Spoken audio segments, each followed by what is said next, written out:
episode 1 where like I'm hitting on a black guy. She never actually sleeps with a black guy, and she sleeps around a lot.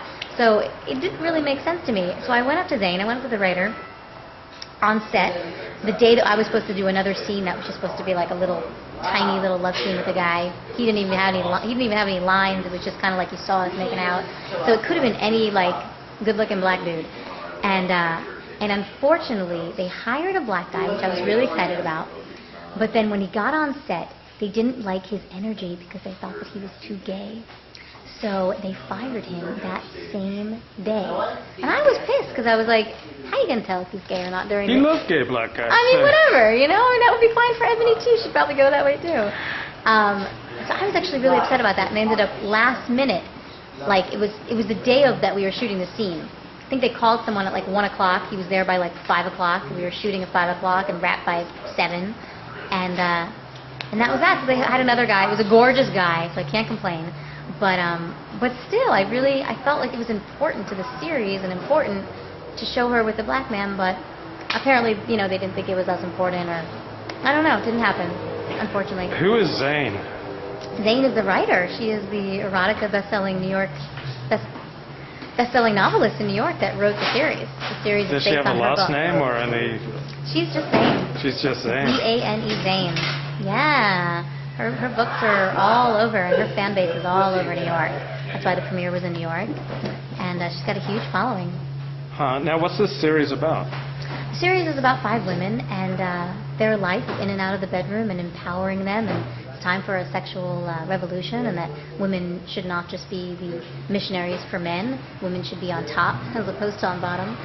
And it's about 5 women relatively in their 20s that are all just experiencing life from different angles, and they maintain friendship with 5 women, and you follow their lives, but they all have, one's divorced and one's married and trying to work that marriage out and find the light and find the chemistry, even though she's been married for a while. Professional women, so it shows women, and it shows black women especially in a really nice light. Finally a series where black women are playing professionals as opposed to, you know, stereotypical roles. And so yeah, it's a lot about empowerment and sexual freedom, sexual empowerment. So do you think the missionary position subjugates women and perpetuates patriarchy? I don't think necessarily that the missionary position, no, to answer that question, no, I don't. But that's a good analogy for the series. Now, you've got a web series. Have you already shot it? Or? Yeah, I wrapped that, and it's coming out, what's today, the 2nd? It's coming out in about a few days. It's coming out January 9th. And what's it about? What's it called? It's called Madison Lane. It's kind of like a cross between Devil Wears Prada meets Gossip Girl. It's also about women. No nudity in this one, but very, very sexy, beautiful women. I play with, I play alongside Tara Southern, who's a great actress. And it's about 5 women, all in the fashion industry. And just all of the rivalry, all of the challenges you're facing with 5 women working in the same company, all butting heads, who wants to backstab who. And I actually play like the bitch character, which is so much fun.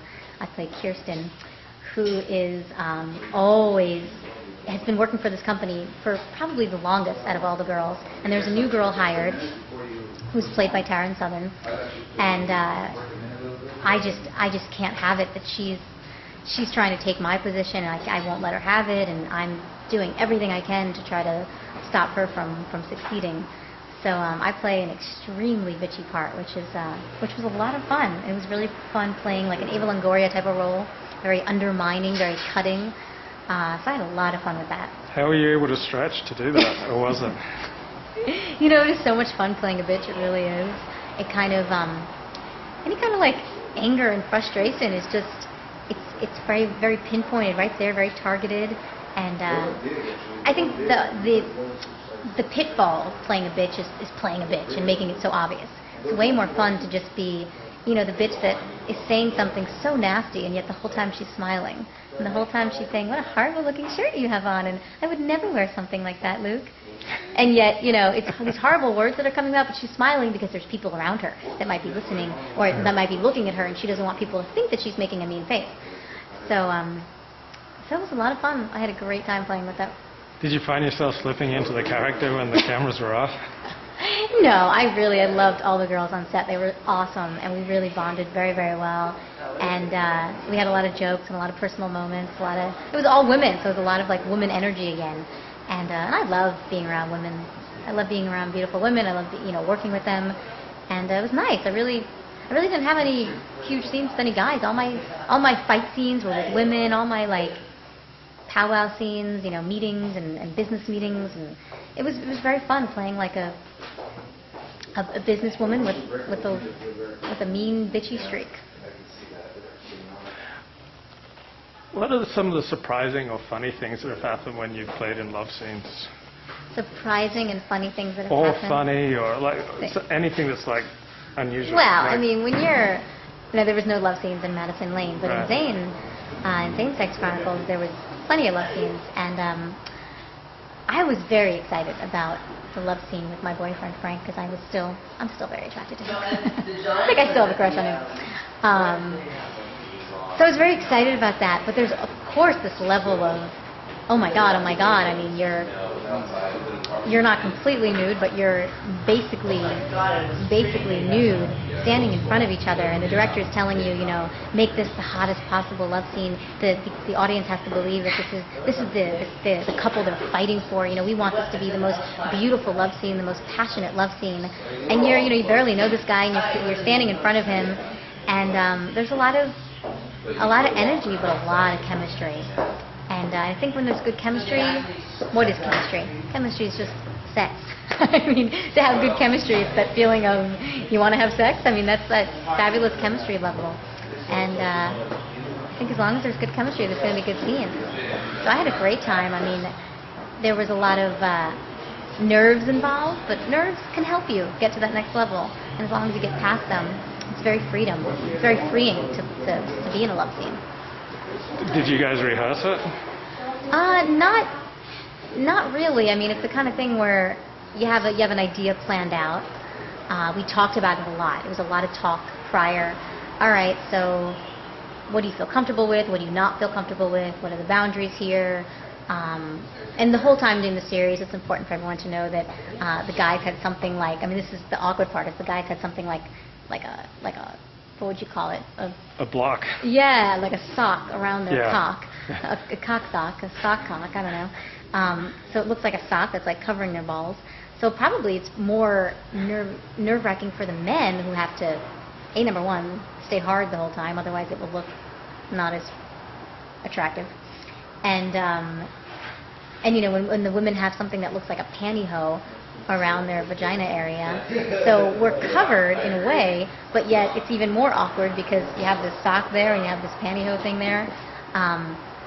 So of course there's actually nothing real that's actually happening. It's not a porn, but it's awkward because you're seeing this person partially nude with this sock over there, and you don't really want to look at it. So one of the hardest things is you're having a kissing scene where you're just face to face, standing still.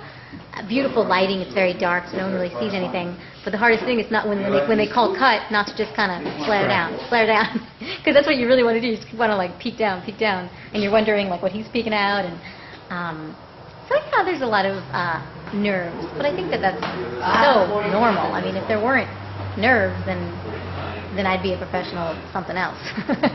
Did he have a girlfriend, or I mean, do you guys tell each other that was just acting, dear? What's that? I'm wondering if how you explain it like back home, if you've got a wife or a girlfriend or a boyfriend, do you say that was just acting, that was only acting? Well, it's interesting. Actually, some people, this is a really interesting story. 2 women on the series, I won't say who, had very serious boyfriends. One was actually married, and right after the series, they got divorced. And another girl broke up with her boyfriend. She was living together. They were very, very close. She broke up with her boyfriend, I think, like maybe about halfway through the series or 80% through the series. He just wasn't comfortable with what, and she had some, very tasteful scenes where they were just kissing and this and that. He wasn't comfortable, and I believe that was one of the main reasons they broke up. I don't know all the details, but I think that's crazy. I think for a man to feel so inferior to that. If you're an actress, then, you have to let your significant other know that there are certain, make them feel comfortable. Bring them on set, show them that you're not really having sex, and it's just good acting if it's good, And if they believe that you're really having sex,